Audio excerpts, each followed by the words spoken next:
Para começar, né, a definição de sepse, que basicamente é uma disfunção orgânica potencialmente fatal, né, causada por uma resposta desregulada, né, uma resposta exacerbada, né, do hospedeiro a um quadro infeccioso, né, uma infecção.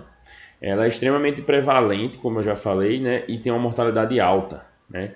Tem esse estudo aí de 2017, né, o estudo SPREAD, ele foi feito aqui no Brasil, né, e viu que 30% dos leitos de UTI eram de pacientes sépticos e a mortalidade desses pacientes era de 55%. Então a gente vê aí que é um quadro clínico que é muito comum, né? A gente, então, pensando que os pacientes de UTI, né, 30% deles a gente vai ter o paciente séptico, né? E mais da metade deles morrem. Então é importante a gente ter um diagnóstico rápido e um tratamento adequado.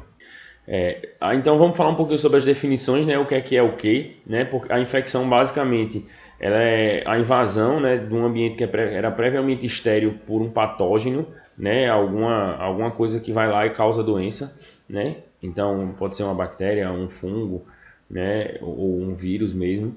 E essa invasão do ambiente estéril, né, por esse patógeno levando a uma doença é o que a gente chama de infecção.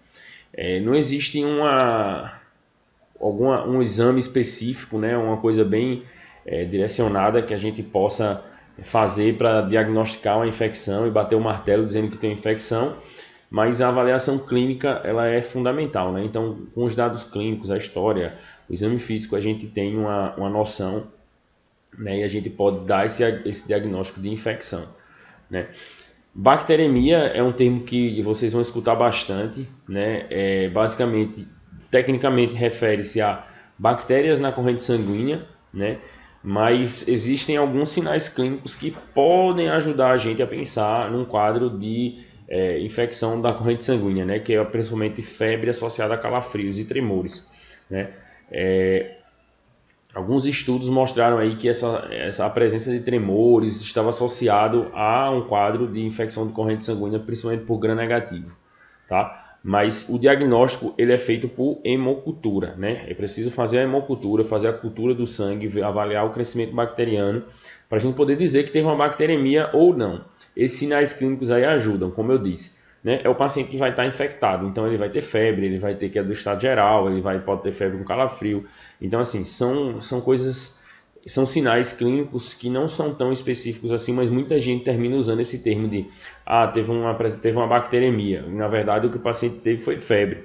Febre com tremor. Sugere, né, como eu disse, sugere a questão da presença de infecção de corrente sanguínea por gram negativo, mas não é aquela coisa patognomônica, né? Então, cuidado com esses termos, né? A bacteremia, a presença da bactéria no sangue só pode ser dado esse diagnóstico por hemocultura, né? Então, falar que o paciente teve uma história de febre com calafrios e não uma bacteremia especificamente, beleza? E disfunção orgânica, né, foi definido em 2016, né, com o lançamento do Sepsis 3, que a gente vai ver mais um pouquinho lá na frente, com SOFA, o score de SOFA, né, que é um score clínico para avaliar a disfunção orgânica, né, maior do que 2. Então, isso aí foi que é definido atualmente, que é o que é usado nos guidelines, que é o que é usado nas discussões como disfunção orgânica. Lá na frente a gente vai ver direitinho o que é SOFA, então basicamente é só para, nesse momento agora, né, a gente ficar com esse conceito aí. E aí, como é que a gente diagnostica, né, o quadro de sepsis? A gente tem alguns scores clínicos que a gente pode usar, né? A gente vai ver os três aqui, que é o CIRS, né, que é a síndrome da resposta inflamatória sistêmica, o SOFA e o Quick SOFA, né, o QSOFA, e o NILS ou MILS, né, que é o Modified Early Warning Score, né, National Early Warning Score, que é um score clínico que é usado mais no Reino Unido, que foi criado lá no Reino Unido. A gente vai ver, tem algumas emergências que usam ele com o NILS, né, ou o MILS, que é o Modified Early Warning Score, que é para avaliar se o paciente está apresentando uma disfunção orgânica, alguma descompensação. A gente vai falar um pouquinho sobre cada um deles e vai terminar durante essa conversa aí. A gente vai falar um pouco sobre a terapêutica específica para os pacientes sépticos.